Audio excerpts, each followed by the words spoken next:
30 minutes vlog. Okay. Kumita ko doon mga 8,000 lang. Sabi ko, Biancy, bibigyan kita ng motor. Hindi ka motor. Ngayon, bakit reklamo yung papa niya na nainitan daw? Ay, totoo naman po kasi Kuya Bal, di ba? Kasi, nainitan naman, maano nga po doon madikya nga po doon kahit na kasi Naglakad lang utang sa, na loob po namin sa inyo. attorney. Sa utang na loob po namin sa inyo, Kuya Bal, kasi sinasabihan niyo po kami walang utang na loob. Yung utang na loob po namin sa inyo, yan po, pumapayag po kami kahit anong sabihin ninyo.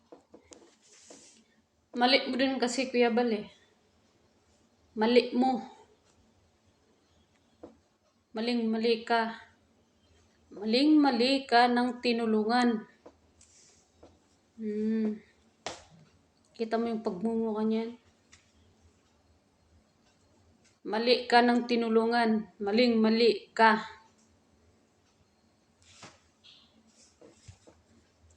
Ano na? Hindi ngayon, hindi ka naging masama.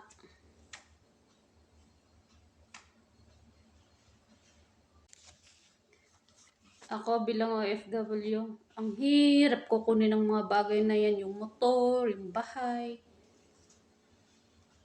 yung scooter, ang hirap kunin. Bago mo makukuha yan, tatagal ka pa ng 10 taon dito sa abroad bago mo makukuha. Sila easy lang eh. Maglakad-lakad ka lang sa may dagat eh.